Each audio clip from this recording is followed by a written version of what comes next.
안녕하십니까, 희경 선생님입니다. 자, EBS 파이널 총정리 오리엔테이션 하도록 하겠습니다.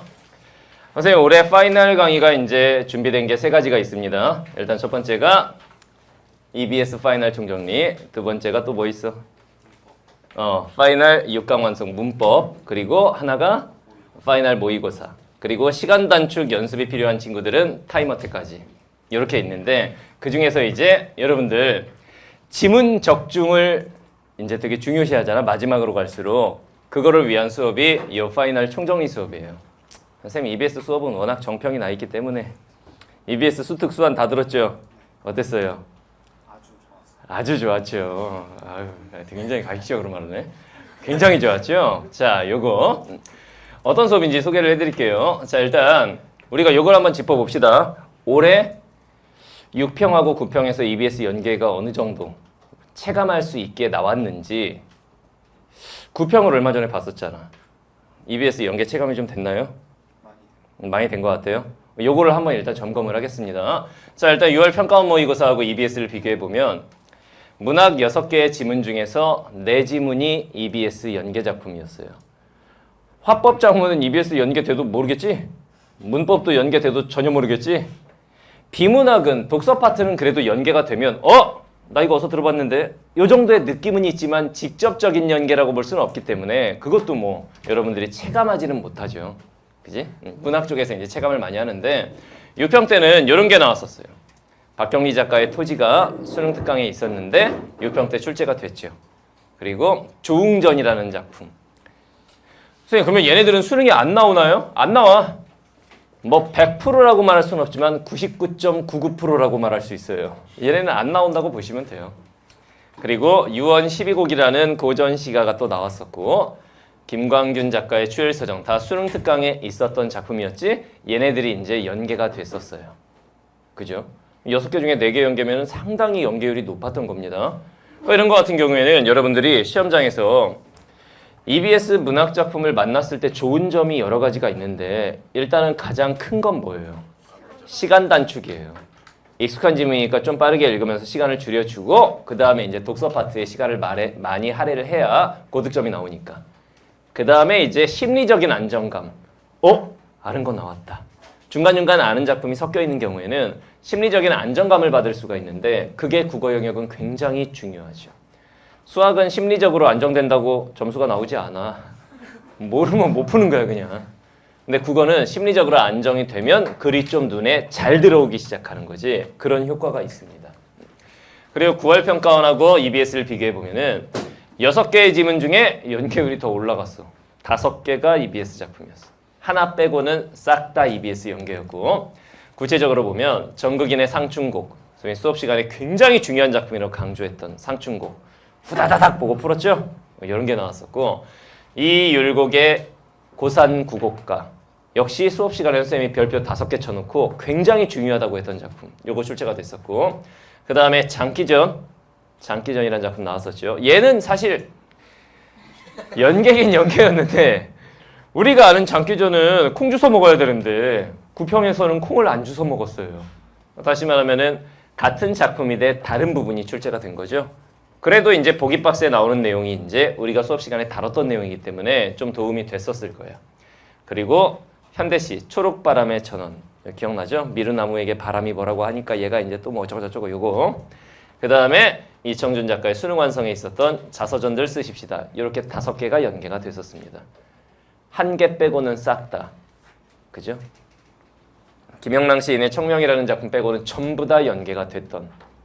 그래서 이건 수능도 이런가요? 수능도 최근에 수능을 잘 우리가 생각을 해보면은 재작년이 6지문 중에서 5지문 연계, 작년이 6개 중에서 4지문 연계, 계속 이런 식으로 반복되고 있는 거야. 그럼 올해 수능도 EBS 70%는 유지가 되니까 내년까지 유지가 돼요.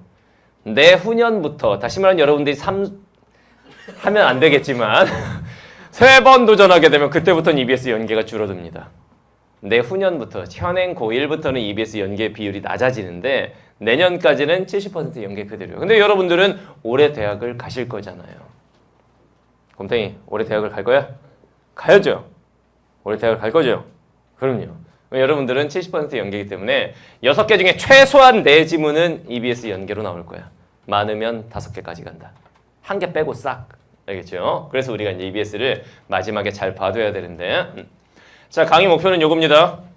EBS 수능 특강 플러스 수능 완성 토탈 다 최중요 지문 압축 총정리. 선생님 전 지문이 다 실려 있나요? 미쳤니? 그럼 파이널이 아니지. 전 지문을 어떻게 다 해 파이널에서. 그리고 전 지문을 다 할 시간도 없어요 여러분들이. 그렇기 때문에 선생님이 이 지문은 출제 가능성이 굉장히 높다 라고 생각하는 지문들을 교재에 실어놨습니다. 6평, 9평, 선생님 EBS 분석의 신 강의를 들은 친구들은 알겠지만 모든 작품들이 다 선생님이 별표 4개, 5개 쳐놓은 지문들에서 출제가 됐죠. 신영균이 보는 눈이 보통이 아니지. 그런 중요 지문들을 모아서 압축 정리하는 그런 강의 되겠습니다. 자, 강의 구성 이렇게 돼 있어요. 일단 출제 예상 지문에 대한 심층 분석. 선생님과 같이 읽어보면서 심층 분석하고 출제 요소들을 마인드맵 분석 정리를 통해서 이렇게 정리를 합니다. 알겠죠? 지문 분석 정리. 그리고 이제 출제 예상되는 핵심 정리. 이거 딱 선생님이 다 교재에다가 실어놨어요. 이 지문이 출제가 된다면 이런 것들을 문제에서 물어볼 것이다. 시어의 의미, 표현상의 특징, 작품의 구성, 핵심 포인트 이런 걸 다 정리해놨어. 주제 막 이런 것까지. 알겠죠? 그리고 이제 심화 자료 학습이라고 해서 만약 보기 박스 문제가 출제가 되면 보기 박스로는 이런 게 아마 나올 것이다 라고 선생님이 예상을 해서 보기 박스에 나올 내용까지 3점짜리로 잘 나오는 거죠. 그것까지 이렇게 정리를 해놨습니다. 자, 이런 친구들이 이 강의를 들으면 도움이 많이 될 거예요. 일단 지문 적중을 원하는 수험생. 나는 아는 지문이 좀 나왔으면 좋겠다 수능 시험에. 이 지문 적중을 원하는 수험생들 이 강의가 도움이 많이 될 겁니다. EBS를 제대로 공부하지 못한 수험생, 특히 반수생들. 반수생들 이제 와서 수능 특강, 수능 완성 다 하려니까 돌아버리겠죠. 다 할 수가 없어. 시간이 안 되거든. 또는 수특이나 수한, 특히 수능 특강 같은 경우에는 학기 초반에 공부를 했기 때문에 많이 내용이 머릿속에서 희석이 됐죠. 많이 까먹었죠. 그런 것들을 다시 리마인드 할 수 있는 수업이에요. EBS를 제대로 공부하지 못한 수험생 또는 EBS를 복습을 제대로 하고 싶은 친구들. 그리고 시험 볼 때 항상 시간이 부족한 게 문제였던 친구들. 나는 시간 안에 다 풀기만 하면 점수가 좀 나올 텐데. 이런 친구들 이 강의가 도움이 많이 될 겁니다. 자, 이 강의를 들으면은 강의 전범위에 대해서 손글씨 자료가 선생님 카페로 제공이 될 거예요. 네이버에 신영균을 쳐주세요. 그러면 선생님 카페가 나옵니다. 거기에 손글씨 자료가 다 올라갈 겁니다. 그 다음에 EBS 특공대라고 해가지고 EBS를 가지고 이제 EBS 지문들로만 구성된 모의고사야. 그 EBS 특공대에 참여할 수 있는 자격을 줘요. 알겠죠? 문제풀이도 가능하다는 얘기입니다. 이렇게 정리를 하겠습니다. 파이널은 누구 나오겠어? 영균이. 파이널은 영균이. 선생님과 함께 파이널 준비, 선생님이 준비한 3가지 강의 플러스 타임어택 마무리 잘 하면은 여러분들 1교시에 고생할 일은 없다. 알겠죠?